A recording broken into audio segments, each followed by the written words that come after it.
Stories from the Tracks with Brio Boy 2009, Episode 3, The Night Train by Ulf Stark, illustrated by Sarah Nilsson Bergman, sorry for any mispronunciation. Read to you by Brio Boy 2009.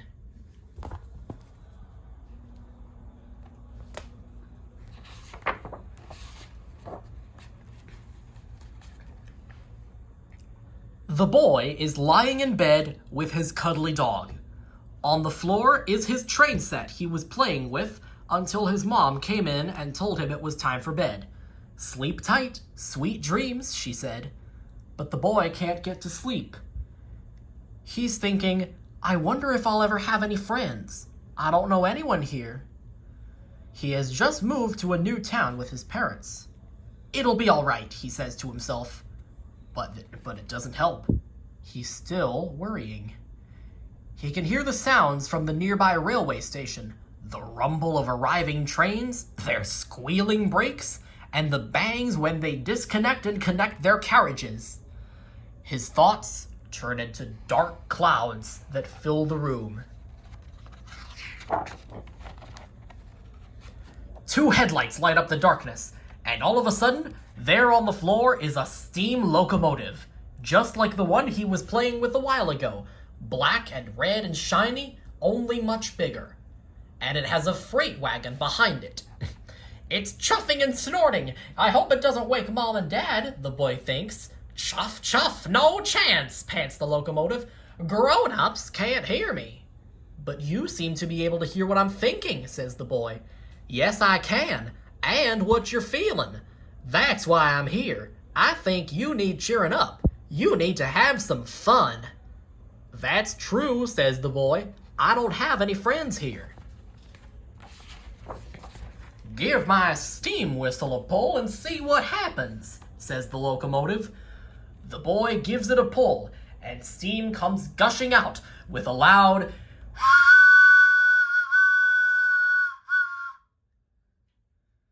The steam whirls round and round, sweeping up the darkness and making it smaller and smaller. Eventually, all that's left is a hard, black little ball. Put it in the freight wagon, says the locomotive. It's only small, but the boy has to use all his strength to move it. He carries it to the wagon, which is full of balls. They look like sad faces.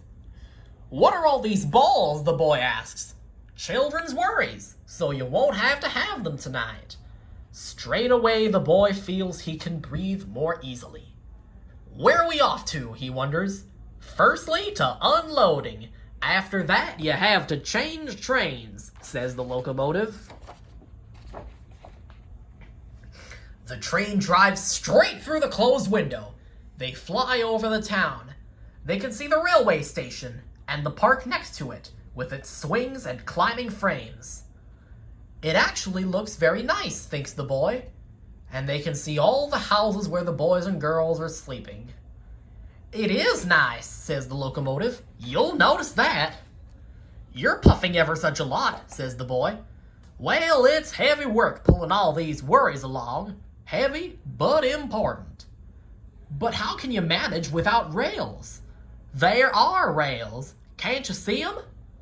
And then the boy can see them. Moon rails. Rails of moonlight, shining silver, almost transparent, leading to a place with only a few lonely trees. There's a sign that says, unloading. There's a tower of boxes there, just like the one on the freight wagon. Workers in red and blue clothes are helping to unload and to stack them. The boy sees the big yellow crane lifting their box. That's the last load for tonight, says one of the workers. Well done, locomotive. You can go back now and get some rest. You look tired. I am, but first the boy has to go to the station to change trains. At the train change, there are lots of trains with their engines running, and they are eager to get going.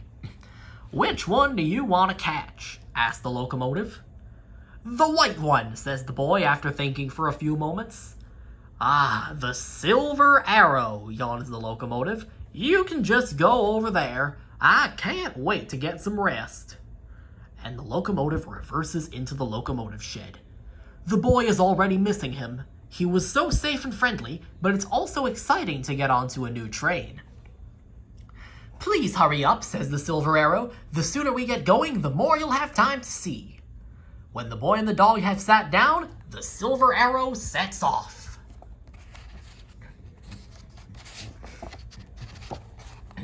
It travels over a meadow. Peace and quiet, it says on a sign. There are cows and sheep grazing in a meadow, along with a giant water buffalo. Boys and girls are lying on the grass, watching the clouds float by, and the sun is shining brightly, even though it was night just a minute ago. The train slows down and stops. Is this where we're going? Asks the boy. No, says the Silver Arrow, but you'll have to switch the points because the track splits here. The boy can smell the lovely scent of the meadow flowers. He can hear the water buffalo snorting similarly to the locomotive. He feels like stopping here, but then he thinks, peace and quiet is nice, but a bit of adventure would be good too. I thought so, says the Silver Arrow. They go through a tunnel. When they come out, they're in a forest, and it's twilight. A bit scary, says a sign on the railway embankment. You'll have to tell me if you think it's too frightening, says the Silver Arrow. I can always reverse. No problem, says the boy, but he suddenly remembers how nice it can be to be just a bit scared, and how nice it can be afterwards when you've come through it all okay. The trees are stretching their branches as if they want to grab him. Bright eyes look out from the bushes, and there are monkeys making ugly faces. Don't be afraid, he says to his cuddly dog. It always feels better if you're comforting someone else.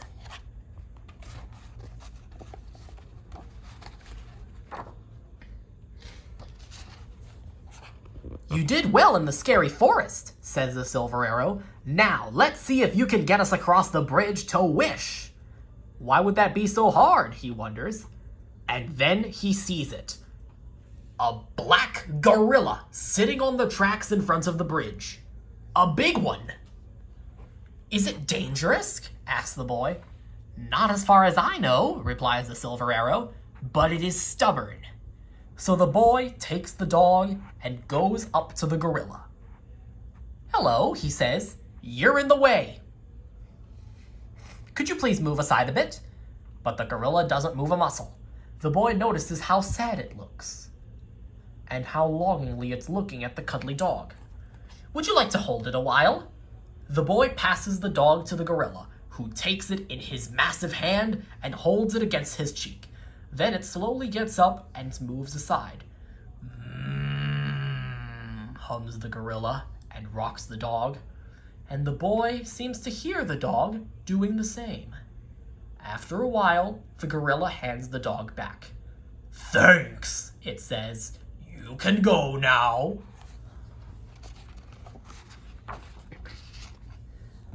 They drive out onto the bridge, straight into the setting sun, which is shining red like a stop signal. Underneath it, the big river flows. Shiny silver fish jump in the water, and there's a boat there, with lanterns, cheerful flags, and a whole brass band, including a tuba, a trombone, and a multitude of trumpets. Good, says the Silver Arrow. You granted someone else's wish? And now it's your turn to be granted your wish. But what is my wish, wonders the boy. After all, what could be more exciting than doing all this? You'll see when we get to our destination, says the train. And when will that be? The Silver Arrow doesn't answer, but on an arrow it says, there, very soon. The brass band plays a fanfare, to which the Silver Arrow whistles in response. From the bridge, they carry on up into space. They travel between some stars, and then they're there. You're here, it says on the station building. All passengers, please alight, says the Silver Arrow. Is this where I was going? Wonders the boy. He looks around. There's not much to see. There's another train there, a red one. Apart from her, there are just a few trees, a large rock, and a path. Is this really what I wish for? He thinks. Don't worry, just put the dog down, says the Silver Arrow. It has a wish too. Me, I'd like a bit of peace and quiet so I could chat to my red friend. As soon as the dog is on the ground, it barks happily, wags its tail, does a few jumps, and then runs off. It's been wanting to do that for a long time. The boy watches it disappear behind the rock. Hey doggy, wait for me! Behind the rock, it's like a room of lilacs. There's a table packed with meatballs and mashed potatoes, a jug of squash, and a cake with strawberries. There are 2 places set. On one is a girl with the dog at her feet. Finally, says the girl. Please have a seat. First we'll eat, then we'll play. What are you doing here? Asked the boy. It was my birthday last week, but I was ill. I did get some presents, but I couldn't have a party, so I'm having my party now. Happy birthday, even though it's late, says the boy. But why am I here? If you're having a party, you want to have a guest, smiles the girl. And what was your wish? I was sad for being alone, but now I have you.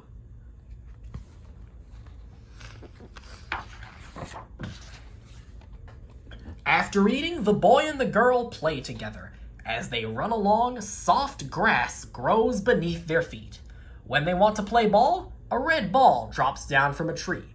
When they get hot, a small cloud appears only above their heads and sends down a little rain. "Ruff!" says the cuddly dog, and comes running out with a stick in its mouth. It wants to play as well. They throw the stick and the dog runs and fetches it until he can't run anymore. And the children can't throw any more either.